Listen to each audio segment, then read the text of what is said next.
primero, pues saludarlo. Queremos entrar directamente con Antonio Márquez debido a este muy interesante comentario y toda la fuerza del audio que nos puso de Gerardo Fernández Noroña, pero también le quiero pedir a usted, le quiero decir a usted que, bueno, pues sea usted muy bienvenido y bienvenida a la primera edición de Sin Censura con Vicente Serrano. Pásele, se va a poner muy bien, muy interesante. Ya vio usted cómo estamos empezando. Vamos a darle con mucha fuerza. Pero, ¿qué le parece si ahora vamos a escuchar al queridísimo Gabriel Ríos? Ya sabe que él tiene siempre reflexiones muy interesantes aquí en Sin Censura.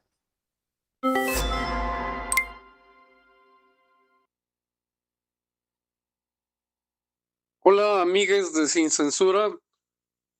Gabriel Ríos les saluda. Ante todo, agradezco que este portal haya transmitido los comentarios que me he permitido hacer. Como dice Toñito Ruiz, comentar sobre ciertos temas implica manifestar de manera subjetiva, o muy subjetiva, como él lo dice, nuestra percepción de la realidad.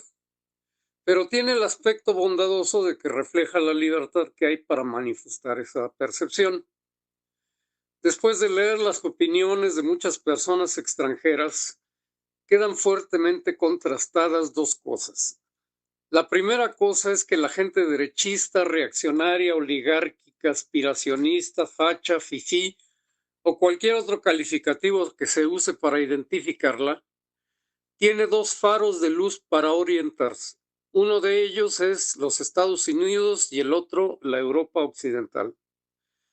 La segunda cosa es que a partir de esa postura, la gente en cuestión descalifica, minimiza, discrimina y hasta insulta al resto de las personas, mostrando a las claras que su eje de juicio es que quien no piense como ellas y ellos vive en el error.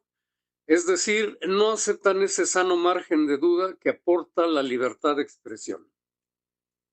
Gente de Francia como Monsieur Mélenchon, de Argentina como el finado doctor Dussel y muchas otras personas de extranjera tienen amplia recepción entre los que simpatizamos con la 4T, pero obviamente no lo ven con los mismos ojos esa legión de gente sobresaliente, entre comillas sobresaliente, sino más bien les ayuda a aumentar su desprecio por quienes no pensamos como ellas y ellos. Por lo mismo, quiero dar una lista de los personajes que sugiero sean escuchados. Alguno de ellos es judío de origen házaro, es decir, no nativo de la antigua Judea, sino de la zona de Asia vecina a la actual Federación Rusa, pero a contracorriente de los Blinken, los Netanyahu, los Castañeda, los Krause, etc., tienen perfectamente claro que los líderes políticos, los líderes empresariales, oligárquicos, etcétera, de Estados Unidos y Europa, notablemente Inglaterra, están conduciendo al mundo al desastre, porque su salvajismo intelectual no les permite ser suficientemente humildes para reconocer su forma equivocada de pensar y actuar. Estoy hablando de los doctores Jeffrey Sachs, John Mearsheimer, Michael Brenner y del militar estadounidense teniente coronel Daniel Davis. Este último señor tiene una frase demoledora. Cito: acepto que existan las guerras, lo que no acepto es que haya guerras estúpidas. Recapitulando ciertos aspectos en los que coinciden estos mencionados personajes unos con otros, el mundo actual está manejado por el ansia de poder y de dinero y desde luego la flojera o actitud comodina de la gente ambiciosa, y además está canalizado por la muy equivocada convicción de que todo el mundo debe pensar y actuar como ellos y ellas. No nos sorprenda escuchar tales barbaridades de nuestra rancia nobleza nopalera, ya sea importada, criolla o arribista local, lo mismo da. Que tengan buen día. Y mire, hay algo que me llama mucho la atención de lo que de la reflexión que nos hace el querido Gabriel Ríos aquí en Sin Censura. La el poderío que tienen ciertos personajes en cuanto a sus comentarios muy desafortunados, o en cuanto a pues su planteamiento en los medios de comunicación. En estos momentos se están llevando a cabo una serie de protestas en las principales universidades de los Estados Unidos. Muchas de estas pertenecen al circuito de universidades del Ivy League. ¿Qué es este circuito de universidades del Ivy League? Bueno, supuestamente las mejores universidades del mundo, las más prestigiosas, las que siempre vemos en las películas, ¿no? Harvard, Yale, el MIT, Columbia, etcétera, etcétera, etcétera, Brown. Son algunas, ¿no? Son muy poquititas universidades que alguien dijo, estas son las mejores. Y estos jóvenes efectivamente están yendo a las principales instituciones de los Estados Unidos, educativas de los Estados Unidos, para convertirse en los hombres y mujeres que estarán al frente de las administraciones, del empresariado, de los medios en el futuro. Esa es la realidad.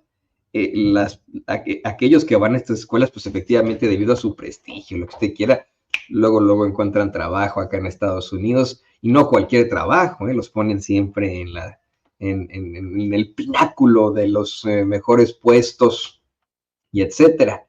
Me da mucho la atención que en la mayoría de estas instituciones educativas, sean del Ivy League o no, hay protestas, hay bloqueos, hay pues efectivamente pues esto, ¿no? La manifestación, la resistencia pacífica civil de los estudiantes, la mayoría de ellos, y el discurso, la narrativa en estos momentos es que se trata de una bola de rijosos antisemitas, malvados que odian a Israel. De verdad, ese es el planteamiento que muy cobarde que existe por parte de las personas que en estos momentos están en las élites. Estos estudiantes que con toda la fuerza y con todo el valor están protestando el genocidio, estudiantes y maestros, porque también son maestros, están protestando el genocidio que está perpetrando el Estado de Israel en la Franja de Gaza al pueblo palestino.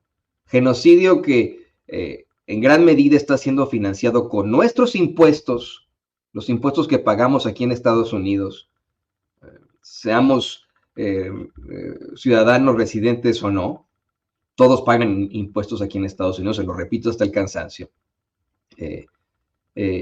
Estos estudiantes están protestando un genocidio.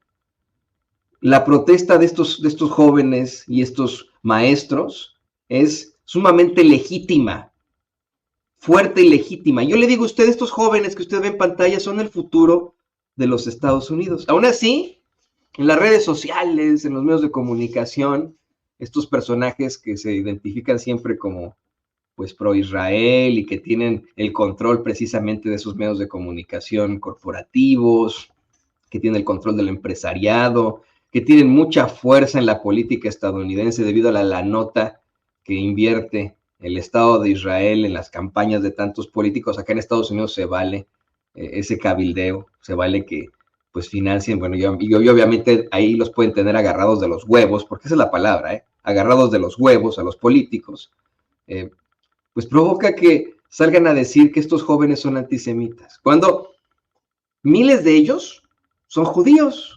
Miles de estos jóvenes que protestan en contra del genocidio en la Franja de Gaza son judíos.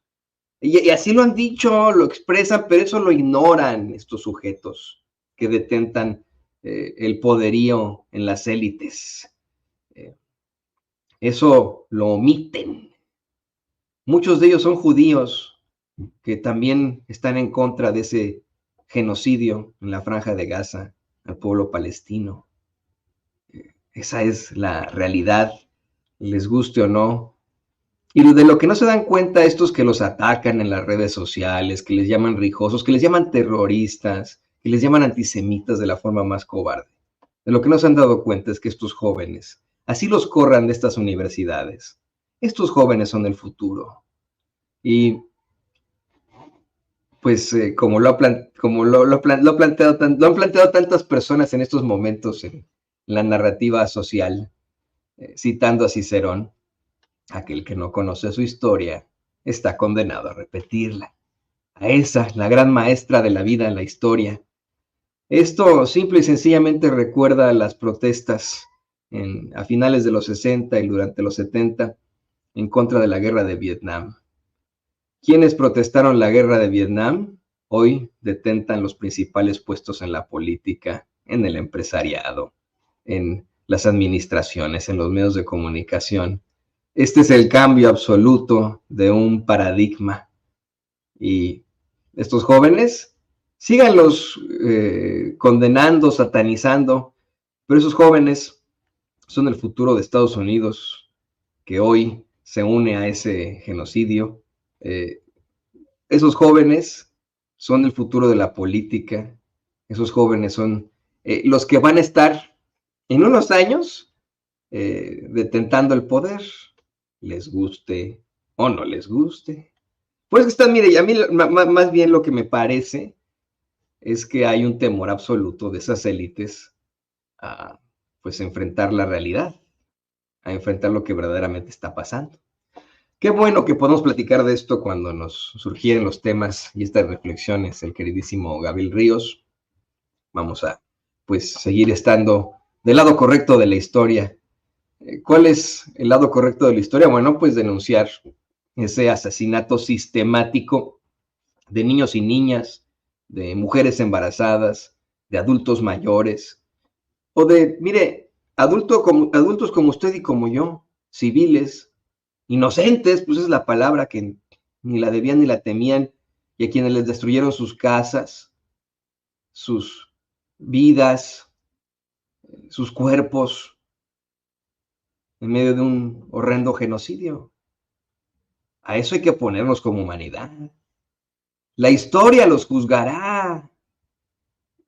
La historia los juzgará. Pero bueno, aquí estamos, buscando llevarle a usted esa verdad con justicia. Y me da mucho gusto que usted esté también del lado correcto de la historia.